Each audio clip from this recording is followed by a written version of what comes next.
For my birthday, my friend Gail bought me a special garden tour at Dodger Stadium. Oh my gosh. So here we are, going to do a tour of the gardens of Dodger Stadium. So this is the Botanic Garden. It has these beautiful labels. The agave. But you can see this is like a drought-tolerant garden here, which has the labels. And in fact, Walter O'Malley's initial, here's a leucadendron, Walter O'Malley's initial vision for Dodger Stadium was that it would be sort of a cathedral of trees and a botanic garden. This used to be a two-tiered fountain that was put in ahead of, I believe, the 1978 World Series. So it's now repurposed as a planter, albeit a very shallow planter. So what's done really well here is these agave that you can see. The one in the foreground is finally starting to flower. The other agave have long ago went to flower. This is a lovely vine across here. Yeah. A grape arbor. Yeah. Okay. These are martini planters, and they have in them tomatoes and peppers. You can see the little peppers there. And over here, you can see there's some tomatoes. There's also some mushrooms growing. These are from the original construction of Dodger Stadium, and they were inspired by Disneyland because Walter O'Malley was a good friend of Walt Disney. This is a special deciduous redwood native to China that is a remnant of when O'Malley had initially envisioned Dodger Stadium as a canopy of trees. I have a series of restored martini planters here that the way I view them is that they're kind of being used as mini plant nurseries. You can see that they're all planted with a single variety of succulent species or agave.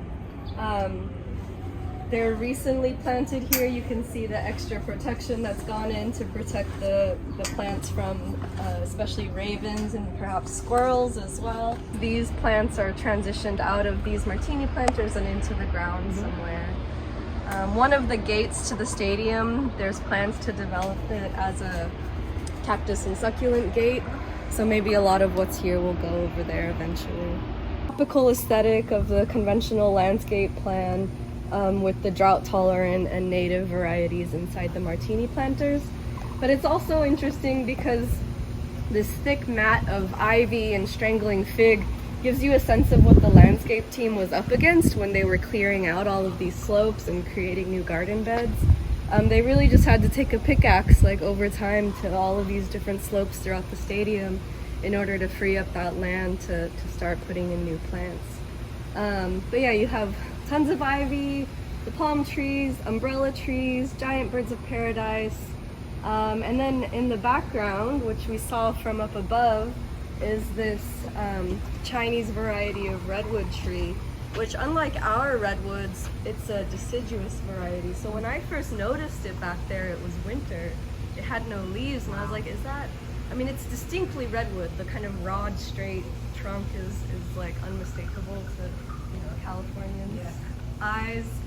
But since it had no leaves, I was like, is it dead? Like, what's going on here?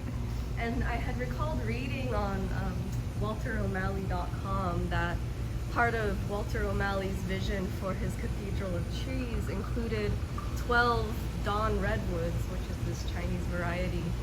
There was this point about 10 years ago or so when other parts of the stadium were under construction. I was just kind of reckoning with the legacy of these martini planters. What are we gonna do?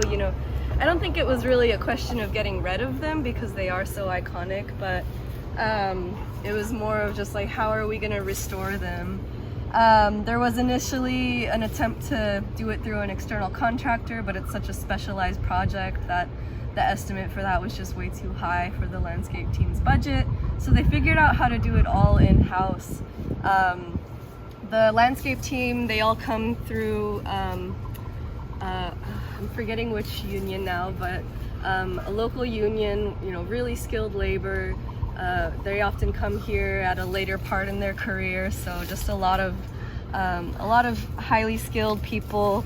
So they figured out how to, without any historical instructions or anything, they figured out how to build out these martini planters.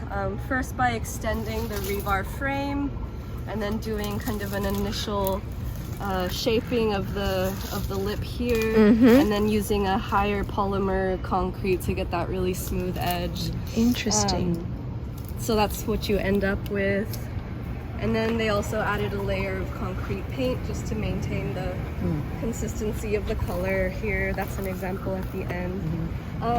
So historically, and still today, there's 149 martini planters. Wow, I had no idea. And in the past, they were all hand watered throughout the peak of summer, the peak of baseball season, planted with these impatiens and these really delicate pansies and petunias. So a lot of high maintenance planters all throughout the stadium. But now they are retrofitted with the type of very good irrigation. So that's no longer as high maintenance. Tell me about the little gargoyle. Yeah, so that's Goliath the gargoyle. One of Chaz and the landscape team's personal touches is adding different statues, sculptures throughout the landscape. This is Elizabeth. She was our tour guide. She was a fabulous tour guide, and she's soon to be a doctor of Anthropology. And she knows everything about the Dodger Stadium Gardens. It's a tour you must take.